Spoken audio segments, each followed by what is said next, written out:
Alors le vélo, un cadre Cinelli Zydeco, c'est un cadre gravel à la base.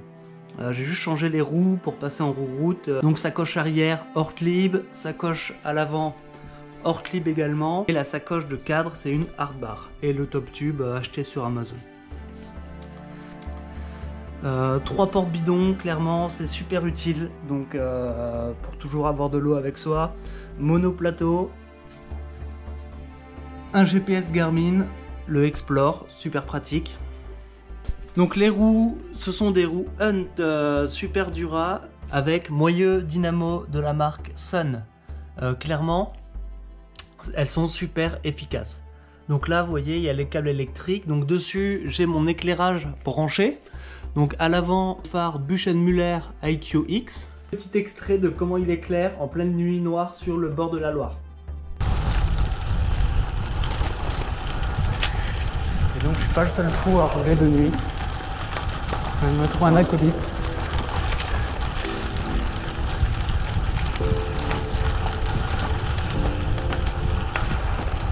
À l'arrière, un petit phare monté sur dynamo, au cas où la lampe lésine en USB, et la petite lampe sur le sac. En parallèle, j'ai ici la batterie tampon Buchen-Müller. Donc je suis branché ici sur la dynamo. Dès que je roule à 15 km/h, elle recharge. Dès que je passe en dessous de 15 km/h, comme elle fait tampon, elle permet d'envoyer quand même en continu sur le GPS ou le téléphone. Et donc ici j'ai le fameux câble qui permet de brancher en USB tout ce qu'on veut. Donc le Garmin, le téléphone, le lecteur MP3, la GoPro, donc c'est super. Alors dans la sacoche de guidon, on avait le sac de couchage, donc c'est un millet Bécal 750, il pèse 850 grammes, température de confort à 10 degrés. Et franchement ça a fait le taf, on était en pleine canicule, je l'ai quasiment pas utilisé. Le matelas c'est le Forclaz 700 de Decathlon en taille L. Il fait 510 grammes, franchement efficace, ça a servi. L'oreiller, je savais pas avant de partir si je devais le prendre, clairement n'hésitez pas à le prendre, pareil ça vient de chez Decathlon, ça coûte 5 balles, et super efficace. 2 masques, alors vous inquiétez pas, ils étaient emballés quand j'ai voyagé. Une prise USB au cas où pour recharger via des prises. Et petite trousse, douche, hygiène, pharmacie, je vous montre tout de suite ce qu'il y a à l'intérieur. Du coup là-dedans j'avais des mini dentifrices, des élastiques pour les cheveux, tout coton, pansement, coton-tige. Voilà.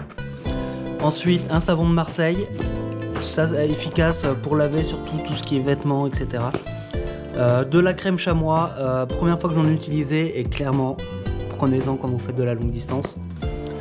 Crème solaire, un petit déo, du baume du tigre, efficace le matin et à la fin de l'effort.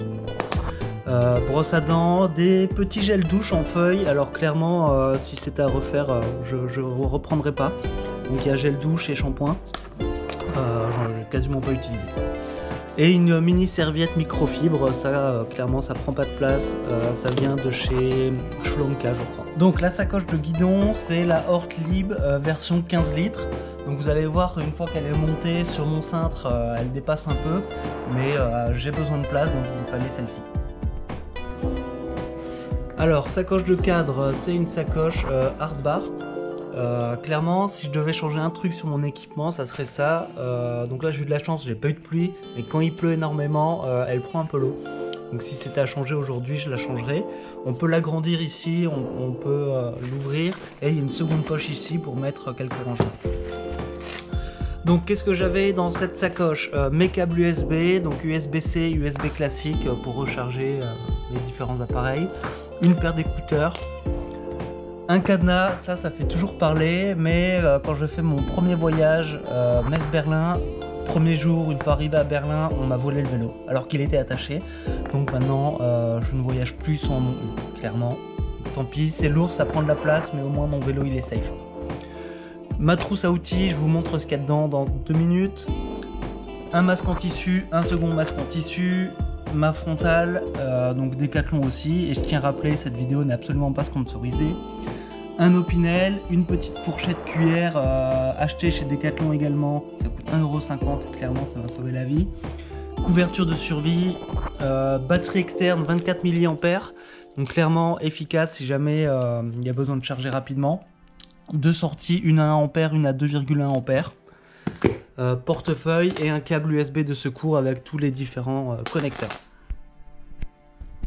Alors à l'intérieur de la trousse à outils, qu'est-ce qu'on retrouve? Les démonte pneus, le dérive-chaîne, un petit kit de réparation rustine Decathlon avec de la colle, des rustines autocollantes au cas où, et ça m'a servi quand j'ai crevé à Paris pour réparer le pneu. J'ai mis une rustine à l'intérieur du pneu et pour le moment ça tient. Un multitool, le double de ma clé de cadenas, un petit tournevis, des bonbonnes de CO2 parce que cette mini pompe en fait permet d'envoyer de l'air directement quand on regonfle le pneu, c'est quand même assez pratique. Et également dans la sacoche, une chambre à air. Alors, sacoche de selle, qu'est-ce qu'on a? Encore une fois, la marque Ortlieb, efficace, vraiment, elle est super. Derrière, j'ai une petite lampe Decathlon qui permet d'éclairer la nuit et de se faire voir. Donc à l'intérieur, qu'est-ce que j'avais? Des surchaussures. Et c'est clairement l'élément que je n'ai pas du tout utilisé. Donc si c'est à refaire, je ne les prendrai pas. La paire de gants non plus, mais ça on sait jamais, surtout que j'ai roulé de nuit, ça aurait pu servir. En vêtements, qu'est-ce que j'avais? Donc un caleçon, une paire de chaussettes en plus, un deuxième maillot, un short de bain qui m'a aussi fait pyjama, un t-shirt civil et une veste Gore-Tex et une petite paire de schlapp. Et enfin la tente, donc la tente c'est la Trek 900 de Decathlon version une personne. Elle est super, vraiment elle fait 1,3 kg et elle prend pas de place, elle est super facile à monter, donc clairement foncez, je vous mets les liens dans la description. Et une deuxième chambre à air au cas où, toujours en prévision. Également dans les sacoches, j'avais toujours mes réserves de bouffe et un petit sac à porter en bandoulière. Clairement, avant le bivouac, quand tu vas faire tes courses, c'est super pratique. N'hésitez pas à le prendre, ça prend pas de place, ça prend pas de poids et c'est super efficace. La dernière sacoche, c'est la sacoche Top Tube. Donc à l'intérieur, téléphone portable, câble USB relié à la batterie tampon et toujours un peu de bouffe à l'intérieur qui permet d'éviter d'aller taper dans les sacoches. Et enfin sur moi, paire de chaussures, alors en cale automatique SPD, un maillot, un cuissard, une paire de chaussettes, la casquette efficace pour éviter les gouttes de transpiration qui coulent en dessous du casque, et paire de lunettes de soleil, alors avec les verres qui changent de couleur en fonction du soleil, et également elles font lunettes de vue, donc super bien.